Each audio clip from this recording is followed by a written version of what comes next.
선생님 안녕하세요. 소통과 협력으로 함께 만들어가는 교육과정. 저는 오늘 사회를 맡은 서울시 교육청 장학사 서우정입니다. 지난 8월 학교교육과정과 교사교육과정이라는 제목의 교육과정 편성운영 안내서가 발간되었는데요.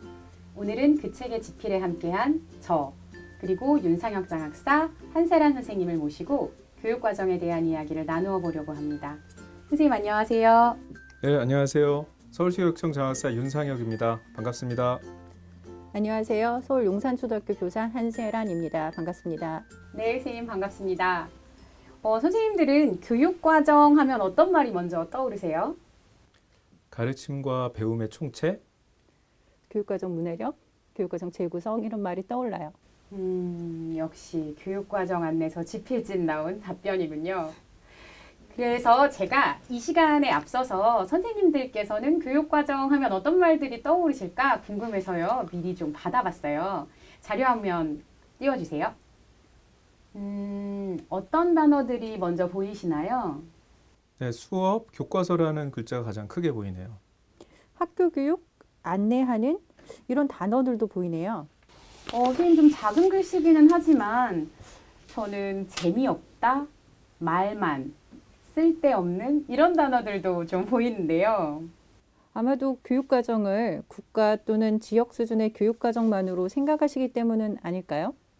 그래서 교육과정 하면 내 삶과 동떨어진 재미없고 쓸데없는 것이라는 부정적인 이미지도 있는 것 같아요. 네, 맞아요. 네, 저는 가장 아래 모든 것이 눈에 들어오는데요. 교육과정은 학생들이 학교에서 경험하는 모든 것을 포함한다고 볼 수 있잖아요. 이런 의미에서 교육과정이란 주어진 대로 가르쳐야 하는 틀에 박힌 어떤 것이 아니라 학생들의 삶의 맥락에서 선생님들의 학생들에 대한 이해와 공감을 바탕으로 함께 만들어가는 것이 아닐까 그렇게 생각이 듭니다. 교육과정은 학생들이 학교에서 배우는 모든 것이다. 근데 교육과정을 교사들이 학교에서 함께 만들어간다는 게 좀 어렵게 느껴지는데요. 교육과정은 좀 나라에서 정해주는 것, 이런 이미지가 좀 강하거든요. 그러니까 우리가 보통 교육과정 하면 국가교육과정을 많이 좀 생각을 하시는 것 같아요. 지금도 이제 국가교육과정 개정 작업이 한창 이루어지고 있는데요. 국가교육과정은 고시의 형식을 통해서 각 시도교육청과 학교로 내려오는 그런 형태를 띠게 되죠. 하지만 이 지역 수준 교육과정에서는 서울시교육청 같은 경우에는 서울혁신미래교육과정이라는 게 있는데요. 이 서울이라는 지역적 특성을 반영해서 지역 교육과정을 만들게 되고요. 다시 학교에서는 그 서울혁신미래교육과정을 바탕으로 또 학교의 맥락에 맞는 학교교육과정이라는 것을 편성하고 운영하게 됩니다.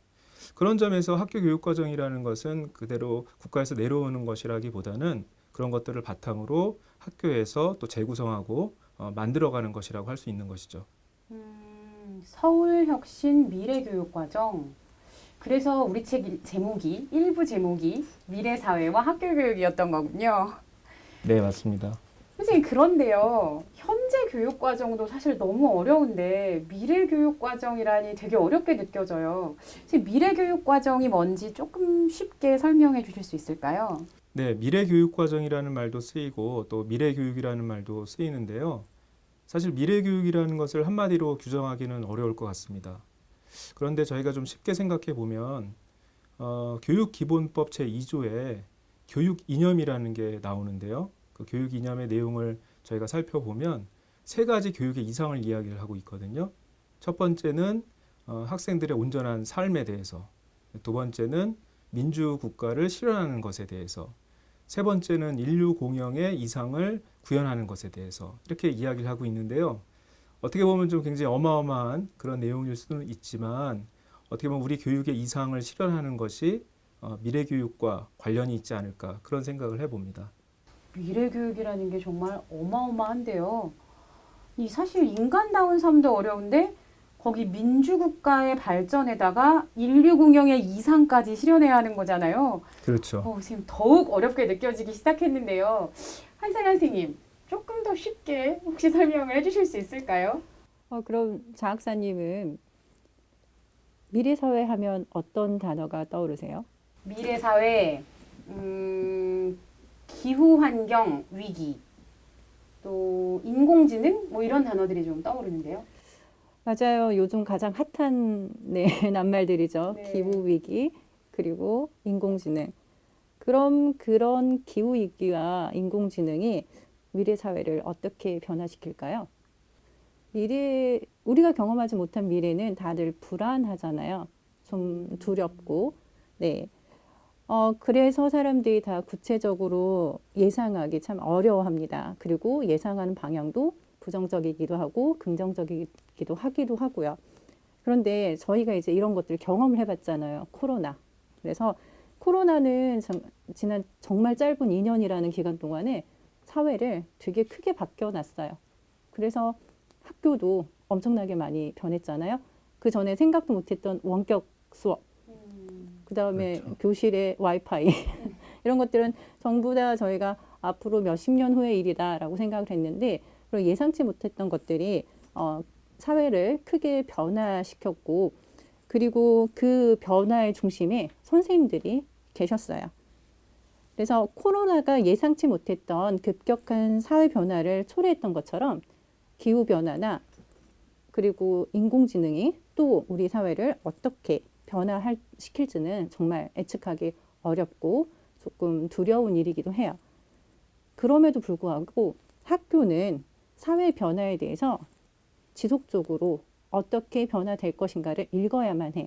그래야지 미래의 사회를 살아갈 학생들이 그 사회에서 어떤 역량을 갖고 그리고 나서 온전한 삶을 살 수 있게 할 것인가.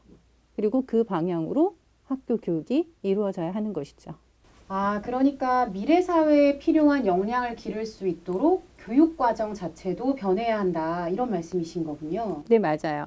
지금 이 시점에서 읽을 수 있는 사회 변화는 기후위기와 인공지능에서 비롯된 인간과 비인간과의 새로운 관계 정립에 관련되어 있어요. 기후위기는 인간과 자연의 공존, 즉 사회의 생태적 전환을 요구하고 인공지능은 인간과 생각하는 사물의 공존, 즉 사회의 디지털 전환을 요구하고 있습니다. 그리고 생태적 전환과 디지털 전환은 인간과 비인간의 공존하는 방법을 배우는 일이라는 점에서 별개의 것이 아닌 서로 관련되어 있는 과제이자 모든 인류가 함께 해결해야 하는 전 세계적인 문제라고 할 수가 있죠. 생태적 전환, 디지털 전환, 그리고 이것이 결국 인간과 비인간의 공존이다라는 말씀이 굉장히 와닿는데요. 그런데 지금 학교 교육으로 이런 것들을 가르치는 것이 가능할까 이런 생각이 좀 들기도 합니다. 기후위기와 인공지능의 등장이 사회적 대전환을 가져왔다면 학력 인구의 감소 그리고 교육 격차의 심화 문제는 교육의 패러다임을 경쟁에서 협력으로 그리고 집중해서 분산으로 전환하고 있습니다. 학생 한 명 한 명 그들의 온전한 성장과 발달을 도와 온전한 사회 구성원으로 자랄 수 있도록 돕는 방향으로 교육의 방향도 바뀌어야 된다는 것이죠. 그러니까 결국은 내용적으로는 생태적 전환과 디지털 전환, 그리고 이것을 가능하게 하는 방법적으로는 교육 패러다임 자체가 전환되어야 한다. 그것이 바로 미래 교육의 방향이다. 이렇게 이해할 수 있을까요? 네, 맞습니다. 네. 선생님, 그런데요. 지금 우리가 얘기하고 있는 이 이야기들이 오늘의 주제인 함께 만들어가는 교육과정과는 어떤 관계가 있는 건가요? 교과서의 내용을 잘 담아서 학교에서 잘 가르치면 되는 걸까요? 경쟁에서 협력으로 그리고 집중해서 분산으로라는 교육과정 패러다임의 그 전환은 교육의 중심을 이제 교수 또는 가르침이 아닌 학습의 배움으로 옮겨가고 있어요. 그리고 패러다임 전환이 선생님과 교원의 역할을 지식 교육자가 아닌 학습 촉진자 그리고 기획자, 협력자 그리고 평생 학습자로 확대시키고 있다는 것이죠. 그러니까 학생들이 지식을 이제 잘 창조할 수 있도록 교육의 중심이 교사에서 학생으로, 가르침에서 배움으로 옮겨가고 있다. 그렇게 교육 패러다임이 전환되고 있다. 이런 얘기군요. 네, 아까 그 한세란 선생님께서 생태적 전환과 디지털 전환에 대한 이야기도 하셨었는데요. 이제 국가교육과정은 사실 짧게는 한 7년, 뭐 길게는 한 10년 정도의 기간으로 만들어지잖아요. 그 국가교육과정의 그런 전환에 대한 모든 내용들을 담을 수는 없죠. 시간이 또 많이 지나기도 하고요. 그래서 그런 사회의 변화라든지 또 학생들이 실질적으로 관심을 갖고 흥미를 보이는 그런 것들은 결국 선생님들께서 학교 교육과정을 통해서 만들어 가실 수밖에 없는 거죠. 그렇기 때문에 국가사회적인 요구를 반영하면서도 학생들의 삶의 맥락에서 학생들의 관심을 기울이는 것들로 그 교육과정의 패러다임이 전환될 수밖에 없다. 그렇게 생각을 합니다. 선생님, 교육과정을 그렇게 운영하려면 정말 학생들을 가장 가까이서 관찰하고 만나는 교사들이 아주 주도적인 역할을 할 수밖에 없고 아주 중요한 역할을 하셔야 할 것 같은데요. 들으면서 좀 심란해지는 것도 사실입니다. 교사들은 학교에서 수업도 해야 되고 생활교육도 해야 되고 행정 업무를 넘어서서 이제 코로나19 방역까지 해야 되는 굉장히 많은 역할을 수행하고 계시는데요. 거기에 교육과정 운영까지 해야 된다는 것이 되게 부담스러우실 수도 있을 것 같아요. 실제로 제가 이 시간에 앞서서 선생님들의 의견을 좀 받아보았는데요. 교육과정 편성 운영을 교사 수준에서 하는 것은 현 시스템에서는 불가능하다. 교육과정엔 교사들의 의견이 전혀 반영되지 않는다. 이렇게 답변을 해주신 선생님들도 좀 있으셨어요. 그래서 좀 막연하고 막막하고 부담스러우실 것 같은데요. 선생님들께 좀 구체적인 방법을 안내하고 설명을 해드릴 수 있을까요?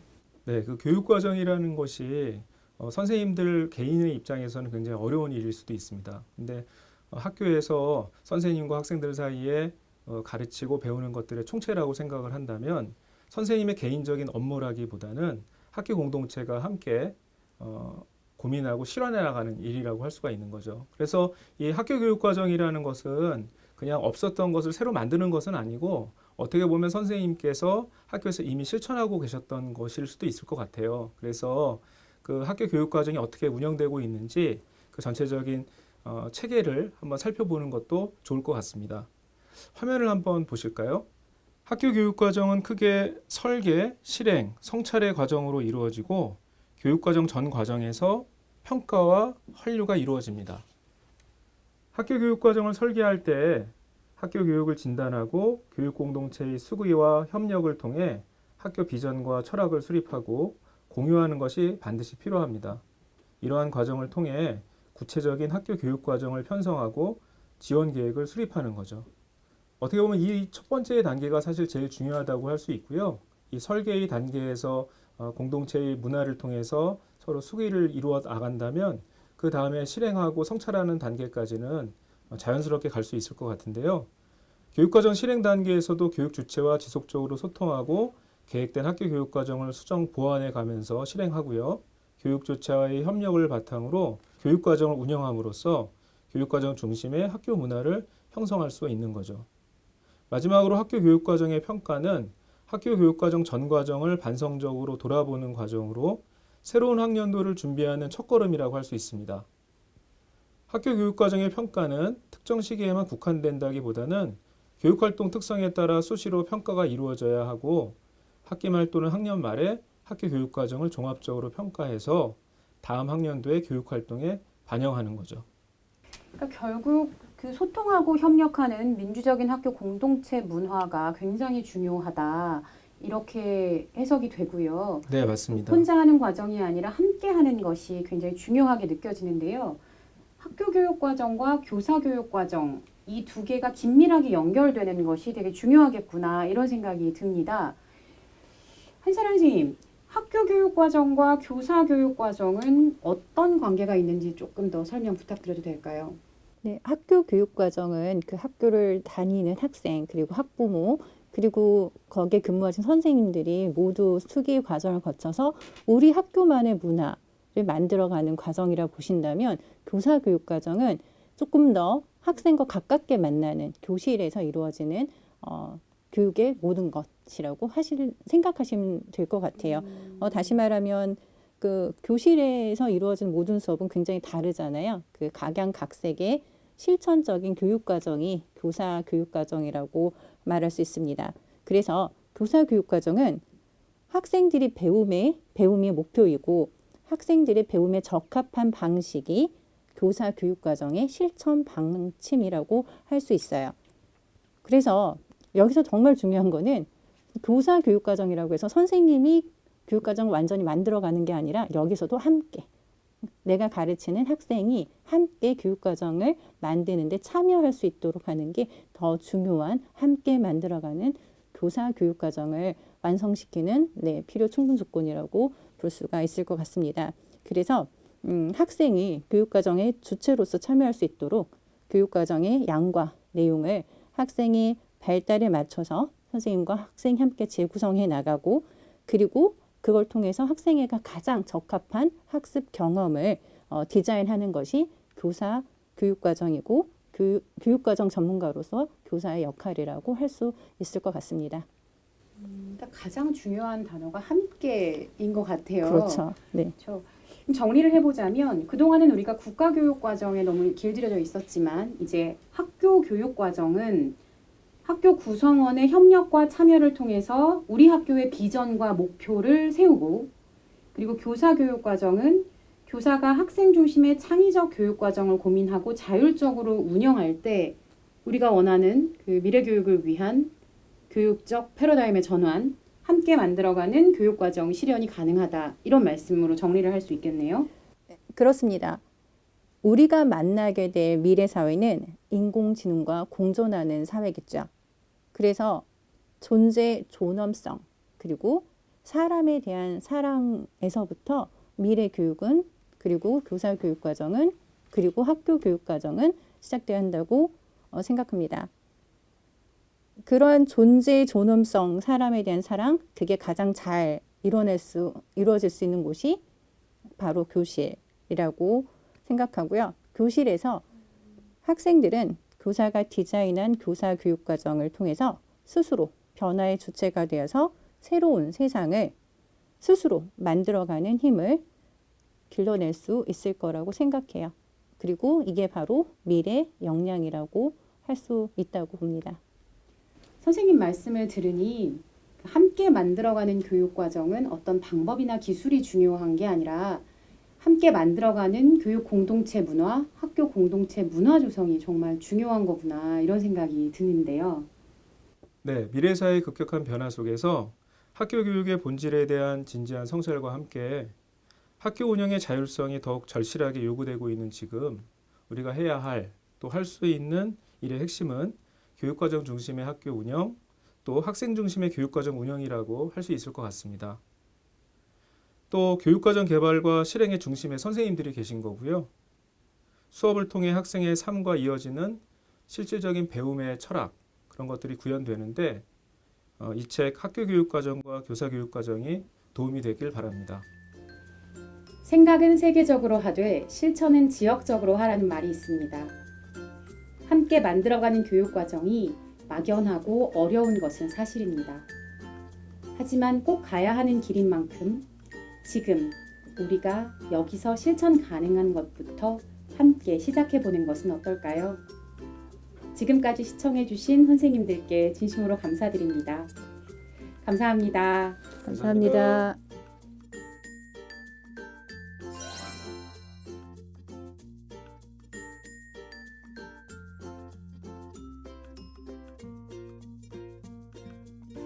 안녕하십니까. 학교 교육과정과 교사 교육과정의 이해에 대해서 선생님과 함께 이야기를 나눌 개원중학교 수석교사 정미선입니다. 반갑습니다. 오늘 저는 선생님들과 함께 다음에 대하여 이야기를 나눌 것입니다. 사실은 교육과정 하면 저희들이 생각하고 있는 다양한 이야기들이 있고 떠오르는 모습들이 있겠지만 저희가 학교에서 이어가는, 그려가는 여러 가지 그림들이 바로 저희들이 설계하는 교육과정이라고 할 수 있습니다. 그래서 교육과정을 다 이룬 뒤에 성찰하고 한류를 하려면 그 이전에 어떤 다양한 교육과정이 있는가라는 것들을 살펴보아야 할 것이고요. 이 다양한 교육과정을 이해하기 위해서는 제가 알고 있는 또는 제가 할 수 있는 교육과정 설계에 대해서 이해해야 할 것 같습니다. 그렇다면 이 모든 것들을 이루어가야 하는 주체가 누구냐면 교사이기 때문에 제일 먼저 저는 나는 누구인가? 스승, 선생, 교사에 대한 이야기부터 시작하도록 하겠습니다. 그렇습니다. 저는 스승, 선생, 교사입니다. 여러분들도 마찬가지고 당연한 이야기겠죠. 제가 연세대 연구 교수이신 한광훈 선생님의 강의를 들으면서 아주 인상 깊게 들었던 이야기를 여기서 함께 공유하고자 합니다. 스승이 누구냐라는 질문을 던지는 말에 한유의 사설에는 이렇게 나와 있다고 합니다. 스승은 도를 전수하고 전도, 학업을 제공하며 수업, 미혹을 풀어주는 해혹, 이런 분이시다. 자, 그럼 이제 이런 교사가 학생들에게 이끌어 나아가고자 하는 도는 어떤 것일까요? 이 도는 바로 우리가 학생들에게 추구해야 할 목표가 될 것이며, 그리고 설계도로서 그림으로 그려지는 교육과정이 될 것입니다. 또는 저희가 학생들에게 갖추도록 굉장히 노력해서 연구하고 알려주고 이렇게 됐으면 좋겠어 라고 기대하게 되는 가치와 태도 등이 여기에 포함될 것이라고 봅니다. 저희들은 어떤 태도와 어떤 방법으로 이끌어갈 것인가 하는 거죠. 가장 중요한 지점을 그 한유의 사설에서 살펴보았습니다. 바로 뭐냐면 정확하게 도달하게 하는 것. 정확하다라는 말의 의미가 어쩌면 생소할 수도 있고, 또는 그게 뭐야? 뭘 정확하게 도달해? 라고 얘기할 수도 있을 것 같아요. 여기서의 정확하게 도달함은 전문성을 뜻하는 것이라고 생각합니다. 전문성이라고 하면 교과의 내용이 갖는 전문성일 수도 있고, 선생님이 전달하는 방식에서의 전문성이라고 얘기할 수도 있겠습니다. 그 다음으로는 안전하게 도달하게 하는 것입니다. 안전하게는 무엇일까? 또 생각해 보게 되었죠. 우리가 안전하게 할 때 시범을 보여주고 학생에게 그것을 따라하도록 안내할 수도 있겠습니다. 또는 안전하게 도달하기 위해서 교과서의 내용들을 충분히 학습하게 하고 그 내용을 바탕으로 학생들에게 잘 따라올 수 있도록 도와주는 것도 있을 것 같아요. 또 학력이 뒤처지거나 학습에 대한 속도가 느린 학생들에게 다가가서 학생 맞춤으로 개별적으로 안내해 주는 것도 안전하게 도달하게 하는 것이라고 볼 수 있겠습니다. 자, 이와 같은 모든 행동에 교사는 이 과정들을 미리 설계한다라는 점이 중요한 지점이라고 생각합니다. 미리 설계하는 이유가 뭘까요? 학생에게 안전하게 도달하기 위해서겠죠. 그래서 안전하게 도달하기 위한 이 설계의 바탕을 저희는 교육과정이라고 얘기를 하겠습니다. 그런데 왜 지금 교사 교육과정인가? 이거죠. 그 커다란 그림에 색을 입히고 교사가 가지고 있는 철학을 반영하여 그 철학들이 수업 속에서 구현될 수 있도록, 그렇다면 학생의 성장을 바란다는 말과 연결이 되겠죠. 자, 이와 같은 과정을 목표로 두고 학생들과 함께 배우고 성장해 나갈 수 있는 그 과정을 그려나가도록 미리 준비된 것이 교사 교육과정이라고 할 수가 있겠습니다. 생소하신가요? 그렇진 않죠. 요즘 교사교육과정이란 말이 워낙 많이 들리기 때문에 아마 선생님들께서는 익숙한 단어야 라고 생각하실 것 같아요. 그러면 저희들은 그 교육과정 안에 담겨 있는 정신과 그리고 방향, 그리고 추구하고자 나아가고자 하는 핵심 역량들에 대해서 받아들이면서 그것을 시도 지역 수준에서의 교육과정에 반영이 되게 됐습니다. 시도 교육과정에 교육과정이 반영된 정책이나 또는 추구하고자 하는 목표를 교과 교육과정과 그리고 이제 그 교과 교육과정을 담아야 하는 학교 교육과정 안에서 구체화시키게 되는 것이죠. 자, 그렇다면 지역 차원의 교육 목표와 교육 내용이 학교 교육과정을 설계하는 데 기본 반영이 되고, 그리고 기본적으로 반영된 이 내용을 바탕으로 해서 학교는 학교교육과정위원회를 구성하여 여기에서 학생의 의견, 학부모의 의견, 교사의 의견, 그리고 지역적 특성, 학교의 환경 등을 더 면밀하게 검토하게 되는 것입니다. 이러한 내용들을 바탕으로 해서 학교의 여건이 분석이 된다면 이제 학교는 학교가 추구해야 할 가장 고귀한 가치를 철학으로 수립을 하고 학교에서 추구하고자 하는 내용들을 목표로 삼아서 학교 교육과정의 전체 길잡이를 제시하게 되는 것입니다. 이러한 제시를 통해서 저희들이 학교 교육과정을 설계하게 된다면 누가 설계할까요? 이제 그 다음 얘기는 선생님들도 아시겠죠. 제가 했습니다. 네, 바로 교사들이 하게 되는 것이죠. 학교 교육과정은 크게 두 가지로 나누어져 있습니다. 하나는 교과교육과정, 또 하나는 창의적 체험활동 그 교육과정이 있죠. 우리가 보통 창체 교육과정이라고 얘기합니다. 하나 교과교육과정은 교과를 중심으로 운영이 되는 교육과정이 될 것이고, 창체 교육과정은 비교과 내용을 중심으로 학생들의 경험을 바탕으로 하는 교육과정이 될 것입니다.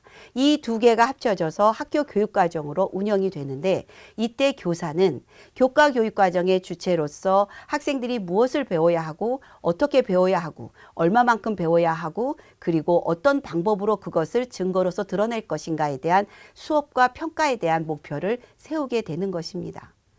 창체 교육과정에서는 어떤 경험 활동을 가지고 활동을 구성할 것이며, 지역을 어떻게 반영할 것이며, 시수는 어떻게 할 것이며, 그래서 학생들이 창체 활동을 통해서 무엇을 길러야 할 것인가에 세분화된 목표를 설계하는 게 되는 것이죠. 그래서 교사 교육과정은 이와 같은 모든 교육과정을 설계하는 데 있어서 참여하고 주도적으로 이끌어가고 적극적으로 설계하게 되는 주체가 된다는 것입니다. 시도 지역 수준에서의 교육과정에 반영을 하고, 시도 지역 수준의 교육과정을 다시 학교 수준에서의 교육과정에 반영을 하되, 학교 수준의 교육과정 안에는 교사들의 철학이 담긴 다양한 아이디어와 다양한 전문성이, 그리고 재량권이, 그리고 책임감이 이 등등이 모아져서 학교의 학생들의 삶을 이끌어가는 학교 전체의 교육과정으로서 저희에게 제시가 되는 것입니다. 교사가 얼마나 중요한 역할을 하고 있는지 아시겠죠? 자, 그렇다면 저희가 그래? 그러면 교사 교육과정을 어떻게 짜지? 어떤 준비를 해야 하지? 라는 다음 질문이 제시가 되겠죠. 네, 준비하기 첫 번째, 교사 교육과정을 만들어 가는데 그 첫 번째로서 교과 교육과정 설계하기에 먼저 들어가도록 하겠습니다. 교과 교육과정 설계하기에 대해서 안내하도록 하겠습니다. 어떻게 준비할까요? 이상적으로 준비하는 과정을 말씀드린다면 전체 학교 선생님들이 모여서 교육의 비전을 공유합니다. 우리 학교 철학은 그래서 어떤가? 학교의 철학, 그 다음에 교육의 철학, 교사의 철학을 공유하는 시간들이 있죠. 자, 그렇다면 이런 철학을 바탕으로 해서 우리는 국가의 이념인 홍익인간을 어떻게 더 구체적으로 구현할 것인가라는 고민을 하게 되는 것입니다. 그리고 나면 이제 교육 목표가 구체화되는 첫 번째 단계에서 민주 시민으로 길러내는 사람에 대한 목표를 이제 찾게 되는 것입니다.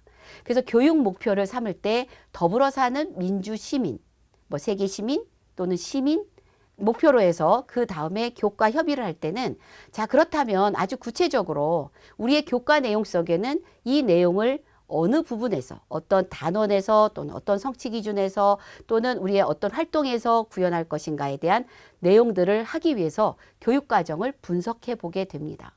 교육과정을 분석할 때는 학습 요소가 어떠한지, 이 학습 요소를 드러내는 평가 요소는 무엇인지에 대해서 선생님들이 협의를 하시도록 하겠죠. 자, 이렇게 해서 교과 협의회를 통해서 우리는 배움 요소, 평가 요소, 그리고 학습의 경험들을 추출해서 전체적으로 어떤 흐름으로 이끌어갈 것인가에 대한 고민을 나누게 됩니다. 교과 협의회가 끝나면 학년 협의회를 하겠죠. 학년 협의회를 할 때 기존에는 학급 담임으로서 학생들의 생활 지도를 어떻게 해야 할 것인가에 대한 고민을 더 많이 나누셨어요. 그런데 이제 저희가 이상적인 환류와 순환의 구조에서 교육과정을 설계할 때 학년협의회는 학생의 생활지도와 더불어 학년 안에서 이루어지고 있는 학습의 내용은 무엇이고 어떤 평가가 이루어지고 있는가라는 것들을 공유한 다음에 그것을 가지고 재구성하는 작업을 하는 그러한 시간이 될 수 있겠습니다. 그래서 학년협의회는 그 학년의 대표 선생님이나 담임 선생님과 함께 하면서 우리 교과에서는 이러한 학습 내용을 이러한 평가를 통해서 학생들과 함께 하고자 합니다라는 가장 기본적인 생각을 나누시면서 우리 교과와 비슷한 부분이 있네요. 아니에요. 저희 교과는 같진 않지만 주제 부분에서 공통점을 찾을 수 있겠어요. 자, 그러니까 주제 부분을 함께 해보면 어떨까요? 그러면 저희 교과가 다루고 있는 이 많은 분량의 내용을 배경 지식 부분에서는 다른 교과에서 다루고 있으니까 그 부분을 조금 더 줄이고 저희는 경험 중심의 내용으로서 학생들과 함께 산출물을 만들어 보는 것이 좋겠네요. 이런 다양한 이야기들을 나누면서 저희들은 학년협의회를 거치게 됩니다. 참 어려운 과정이에요. 왜냐하면 교과협의회에서 이런 분석들을 하기까지 시간이 좀 오래 걸리고 다시 학년협의회로 왔을 때는 우리 교과가 아닌 내용을 들어본다는 것이 그렇게 쉬운 것은 아닙니다. 저희도 처음에 이런 시도를 했을 때 선생님들이 힘들어하시고 복잡하다고 생각하셨어요. 그런데 이렇게 해보니까 좋은 점이 있어요. 좋은 점은 뭐냐면 내 교과가 아닌 교과에 대한 정보를 들을 수 있는 기회를 만든다 이거죠. 그리고 두 번째는 내가 추구하고 있는 수업 내용을 다른 선생님들에게 알릴 수 있는 기회가 되니까 자연스러운 공유가 이루어진다는 거예요. 이런 공유를 바탕으로 해서 저희가 선생님들과 함께 수업 얘기를 자연스럽게 할 수 있는 시간을 신학기 준비 기간에 한번 해볼 수가 있다는 것입니다. 자연스러운 수업 이야기, 교과에 대한 이야기, 그래서 그것을 교육과정으로 만들어갈 때 함께 한다는 것, 이런 공유의 시간을 나누게 되면 이제 학교 교육과정 안에서 교과 교육과정이 이제 수립이 되는 것입니다. 교육과정에 대해서 인식하게 되고 인식한 내용을 바탕으로 해서 설계하게 되고 설계한 내용을 바탕으로 해서 혹시 이 내용 중에 학생의 배움 요소에서 벗어난 또는 너무 과도하게 제시한 것은 없는지 지금 이 학년에서 배워야 할 내용에서 오히려 너무 선행적인 요소는 없는지 그래서 학생들이 성장하는 데 도움이 될 수는 있는 건지 이러한 등등을 고려해보는 내용에서 저희들은 학교 교과 교육과정이 완성이 되는 것입니다. 좀 기나긴 단계를 거치는 것도 같고 아직 익숙하지 않은 학교에서는 이게 과연 가능해? 이걸 통해서 어떤 전문성이 길러질 수 있지? 라는 등등의 얘기를 할 수 있고 많은 일을 해야 되는데 이거 언제? 이렇게도 할 수 있을 것 같아요. 이런 다양한 질문들은 이 과정들이 만들어지면서 어려운 점이 있구나. 다시 성찰하게 되고 성찰한 내용을 바탕으로 올해는 이 부분만 조금 더 고쳐보면 좋겠어 라는 등등을 다시 모아보면서 환류하는 과정을 거친다면 올해 당장이 아니어도 올해를 지나서 내년, 후년, 다음 단계까지 학교의 교과 교육과정은 점점 더 발전이 되리라고 생각을 합니다. 자, 이렇게 준비를 하는 과정을 제가 길게 설명을 드렸는데 하나하나 보시겠습니다. 제일 먼저 이루어져야 할 것이 뭘까요? 네, 맞습니다. 바로 교육과정을 읽는 것입니다. 우리가 보통 교육과정 문해력이라고 얘기를 합니다. 교육과정에 제시된 내용이 무엇인가를 먼저 한번 살펴보는 것이 그것이 제일 첫 번째이겠죠. 교과협의회를 하면서 선생님들과 같이 소리내서 읽어보는 것도 좋겠고요. 또는 혼자서 읽는 것도 방법일 것 같고요. 또는 누군가의 얘기를 들으면서 따라가 보는 것도 방법이라고 생각을 합니다. 교육과정에는 교과 교육과정에 우리가 담을 수 있는 내용체계에 대한 이해가 있어야 합니다. 우리의 교육은, 교과 교육은 어떻게 구성이 됐을까요? 그것은 핵심적인 개념이 무엇인지를 먼저 제공하고 있습니다.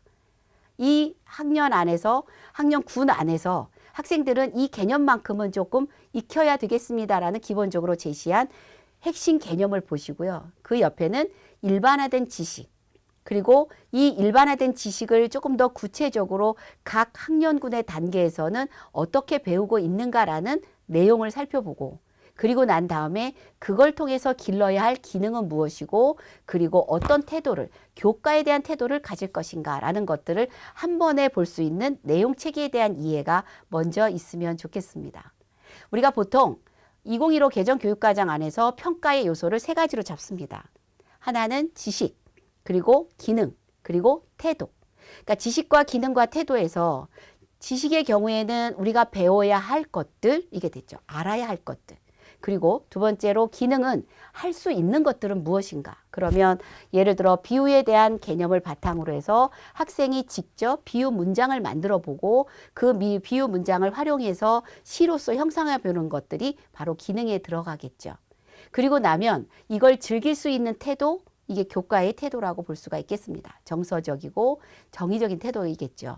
그 다음에 내용 체계에 대한 이해가 됐다면 이제 저희는 성취 기준, 교육과정 성취 기준에 대한 이해를 하도록 할 것입니다.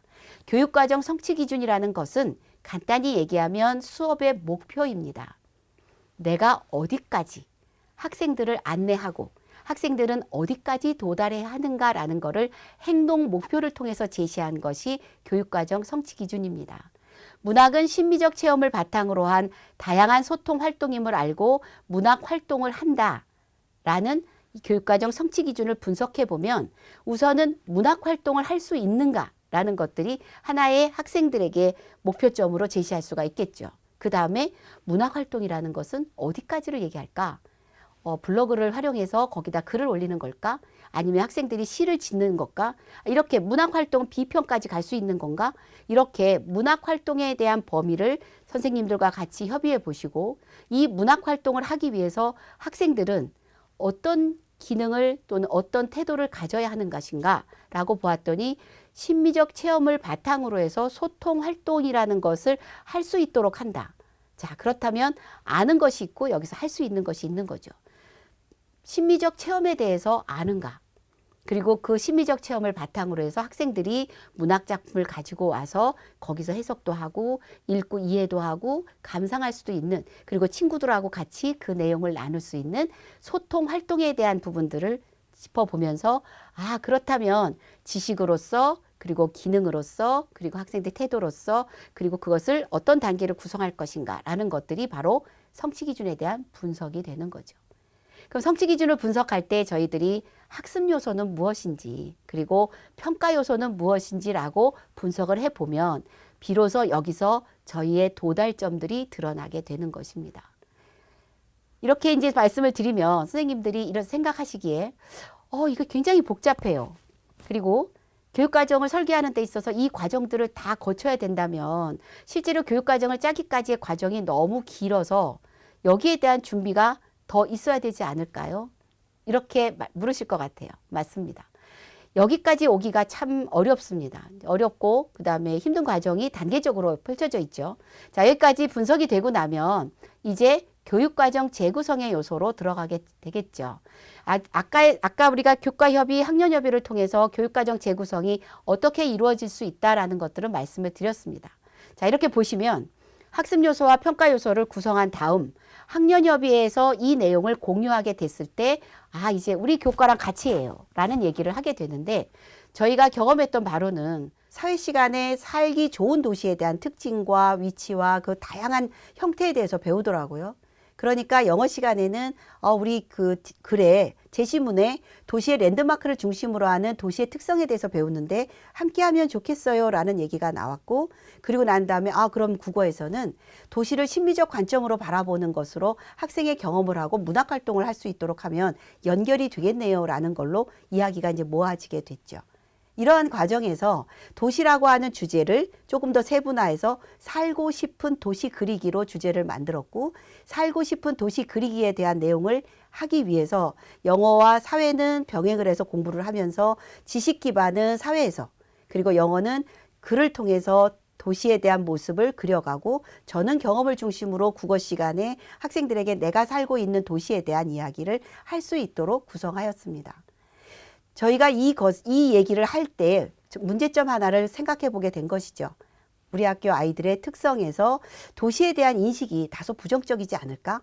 내가 살고 있는 도시는 터전인데 혹시 차디찬 콘크리트의 이미지로서 그려가고 있는 것은 아닌가? 내가 살고 있는 터전에 대한 긍정적 이미지를 그려갈 수 있도록 도와줄 수는 없을까? 이런 이야기들이 모아지면서 도시에 대한 긍정적 이미지를 그려갈 수 있도록 학생들에게 도시를 관찰하게 하고 그 도시에서 아름다움을 찾게 하는 과정들이 글로써 시로써 표현이 되고, 그리고 나중에는 살고 싶은 도시의 모습으로 이어져서 자기가 살고 싶은 도시를 그려나가게 하는 설계자의 모습으로까지 과정이 이루어졌어요. 좀 긴 과정에서 이루어진 것인데 이때 지식을 기반으로 하는 교과는 어떤 교과가 맡을 것인가? 이것을 적응하는 교과에서는 어디에 적용을 하고 그걸 어떤 식으로 표출하게 할 것인가? 그리고 산출물은 어떤 방식으로 우리가 이끌어낼 것인가에 대한 이야기들이 모아진 것이 교육과정 재구성이 되겠습니다. 교육과정 재구성은 반드시 교과 간으로 할 필요는 없습니다. 교과 내에서 제가 영역간으로 재구성을 할 수도 있는 것이고, 또는 교과와 교과가 맞물려서 할 수도 있는 것이고, 아니면 학년 안에서 학년 선생님들이 아주 긴 호흡으로서의 수업으로 이끌어갈 수도 있다. 단, 이 모든 과정들은 적어도 계획에 의거하여 이루어지는 것이어야 하기 때문에 적어도 3월 2일 수업이 시작되기 전에 이러한 계획들이 좀 더 구체화가 된다면 수업을 진행하는 과정에서 다시 협의를 하면서 조금씩 수정하고 성찰하는 과정으로 이어가기가 수월하지 않겠느냐라는 것입니다.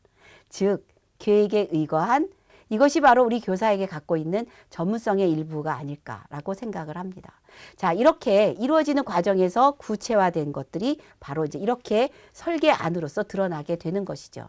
하나는 수업의 흐름을 어떻게 잡을 것인가라는 순서 정하기로 들어갈 수도 있고, 또 하나는 학기 단위의 평가 계획 속에 이 내용들을 얼마만한 평가로서 반영을 할 것이고 어떤 준거를 가지고 할 것이며 이걸 가지고서 다른 교과들은 평가에서 어떤 연계성을 가지고 있을 것인가 계획을 세우게 되고, 그런 다음 각각의 교과가 어디까지 도달했는가라는 것들을 수준으로서 그려보게 된다는 것이죠. 창의적 체험활동 교육과정에 대한 설계입니다. 이제 앞에서 교과 교육과정에 대한 설계를 했고, 이제 창의적 체험활동에 대한 설계를 할 때는 조금 다른 측면이라고 한다면 이것이 이제 비교과라는 것이죠. 그리고 체험을 중심으로 하는 활동들이 기본이 된다는 것입니다. 그런데 비교과라고 해서 교과가 제외되는 것은 아닙니다. 교과와 연계된 체험활동, 지역과 연계된 체험활동, 이것은 좀 더 확대되어 있는 교육과정이라고 얘기할 수가 있겠죠. 그런데 이 체험활동에 대한 교육과정을 수립할 때는 이러한 절차를 거칩니다. 설문조사를 해서 이전에 올해 활동했던 내용들 중에 혹시 만족스러웠던 것은 무엇이며 좀 더 개선했으면 좋겠는 게 무엇인가라는 것들을 조사를 해서 조사한 내용을 바탕으로 하여 결과를 분석하고 여기서 시사점을 찾습니다. 올해는 이렇게 우리가 동아리를 중심으로 해서 창체가 이루어졌는데, 내년에는 이 동아리가 교과랑 연계되는 범교과 학습으로서의 연계가 되면 더 좋겠다. 그러면 학생들의 다양한 융합적 사고를 도와주는데 도움이 될 수 있지 않을까요? 이러한 시사점을 얻는다든지, 올해는 주로 학교 안에서 이루어지는 체험활동을 했는데 이번에 내년에는 우리 마을을 연계하는 활동으로서 하면 어떨까요? 또는 협력적 종합활동으로서 마을의 강사를 초대해서 아주 긴 호흡으로서 학생들이 활동을 중심으로 하는 예술활동을 중심으로 하면 어떨까요? 이 등등이 바로 시사점 찾기에 들어가겠죠. 그리고 나면 이제 선생님들이 계획을 세우시는 겁니다. 이때 교사의 의견, 학생의 의견, 학부모의 의견, 지역적인 의견, 학교의 철학 등등이 반영이 돼서 교사는 이 창체 활동의 교육 과정을 설계하는 데 있어서 참여를 하게 된다는 거죠. 그래서 두 번째 교육과정 설계를 하게 되는 겁니다. 이제 선생님들과 함께 학교 전체의 운영 과정에서 시수는 어떻게 하고 그 다음에 활동의 범위는 어떻게 할 것인가가 정리가 된다면 창의적 활동의 4가지, 자율, 동아리, 봉사, 진로, 우리가 자동봉진 이렇게 해서 쉽게 얘기도 하는데 이렇게 4가지 활동을 구체화시키게 되는 거죠. 그리고 이에 동아리 활동에서는 동아리 활동과 학교 스포츠 활동들이 어떻게 구성이 될 수 있고 어떻게 운영이 될 수 있는가, 어떤 시간에서 이것들을 보충하고 어떤 시간을 통해서 이것을 구현할 것인가라는 것들을 이제 이루게 되는 것이죠. 그래서 교육과정이 편성이 되면 선생님들은 구체화된 프로그램을 가지고 운영하게 되는 것입니다. 사실 창의적 체험활동의 프로그램은 굉장히 많고 학교 안에서는 다양하게 운영을 하고 있어요.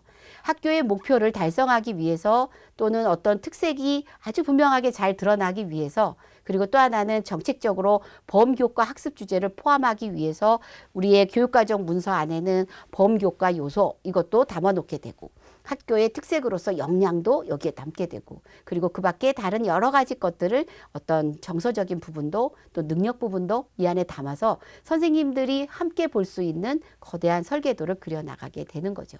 자, 그러면 이제 창의적 체험활동의 교육과정까지를 저희가 학교 교육과정이 크게 2축이라고 얘기했습니다. 그런데 중학교 교육과정에서 빼놓을 수 없는 한 부분이 뭐냐면 자유학년제 교육과정이에요. 이건 크게 보면 교과 교육과정과 창의적 체험활동 교육과정을 조금 더 맞물리고 연계하는 그러한 교육과정인데, 처음에 자유학년제가 사용되기 전에 자유학기제라는 용어가 사용이 됐었죠. 그래서 자유학년제는 자유학기와 자유학기가 합쳐져서 1년 동안 운영하는 것이라고 볼 수 있습니다. 가장 큰 슬로건은 나를 알아가는 거죠. 내가 뭘 잘하는지, 내가 어디에 흥미가 있는지, 그래서 나는 앞으로 뭘 할 수 있는지, 그리고 내가 어디에 흥미를 느끼면서 그걸 발전시키려고 하는지, 스스로 기획은 할 수 있는지, 주도적인지, 이런 등등의 나를 알아가는 교육과정이 바로 자유학년제 교육과정인데, 처음에는 진로가 좀 강점으로서 들어갔지만 지금은 수업에 대한 개선이라는 부분에서 수업을 효율적으로 운영한다는 점에서 교과에 대한 성격이 훨씬 더 강화돼 있습니다. 그래서 다양한 수행평가를 통해서 학생들의 능력이 조금 더 발휘될 수 있도록, 그래서 평가가 없는 것이 아니라 100% 수행평가만으로 이루어진 학생들의 학년 교육과정으로서 운영이 되게 되는 거죠. 그래서 이 자유학년제는 교과 활동과 자유학기 활동 두 영역으로 나눠져 있습니다. 교과 활동에서는 기본적인 학습들이 이루어지게 되고, 그 다음에 자유학기 활동에서는 4가지 활동을 통해서 자유학기 활동이 체험적으로 이루어지게 됩니다. 주제 선택 활동, 예술 체육 활동, 동아리 활동, 진로 탐색 활동. 이래서 이런 활동들이 자유학년제에서 운영이 되면서 창체와 교과를 아울러서 보여주는 요소라고 아까 말씀드렸던 그 부분이 되는 거죠. 그래서 자유학년제에 대한 부분은 실제로 지금은 이제 교육과정 설계를 할 때 이미 교과교육과정과 창체교육과정을 설계할 때 같이 들어가지만, 실제로 이 교육과정을 운영하면서 마을을 결합해보고 다른 여타의 것들, 예술을 결합해보는 이러한 활동들을 좀 더 권하게 되는 것입니다. 왜냐하면 체험활동이니까요. 자, 그래서 한 예로 마을 결합형 교육과정 운영에 대한 예를 한번 본다면, 교과 융합 프로젝트로서 보여지는 경우도 있습니다. 그러면 교과를 기본으로 하고 이 교과 안에서 이루어지는 프로젝트 학습이 바로 이런 마을 결합형 교육과정으로 재탄생하게 되는 거죠.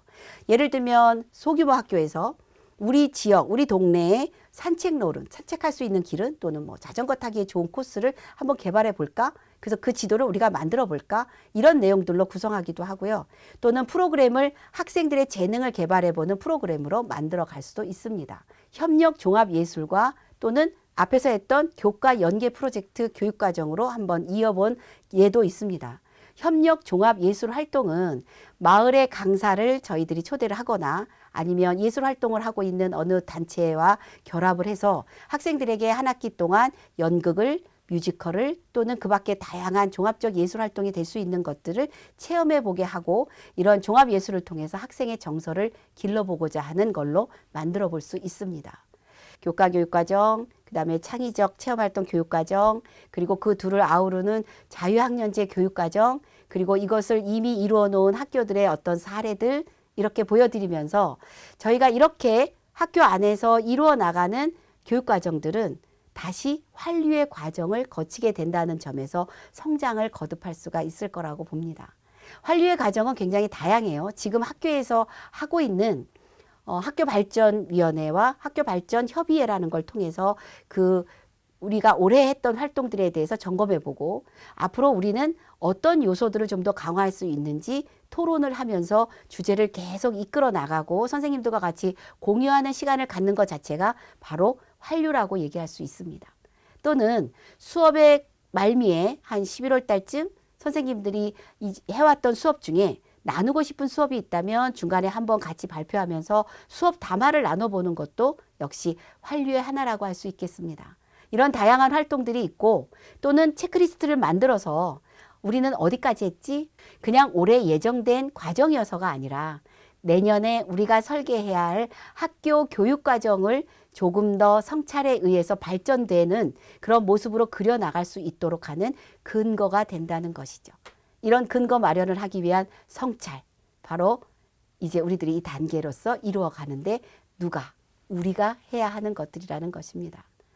긴 시간 선생님들과 함께 학교교육과정과 교사교육과정의 이해에 대해서 나누었습니다. 때로는 어려운 말도 있었을 것이고, 때로는 우리 학교에서도 하는 거야 라고 생각하시는 부분도 있었을 것 같아요. 이 내용들을 그냥 도움으로 또는 참고로 선생님들의 학교에서 더 발전되고 아주 훌륭한 교육과정 설계에 기반이 됐으면 좋겠습니다. 감사합니다.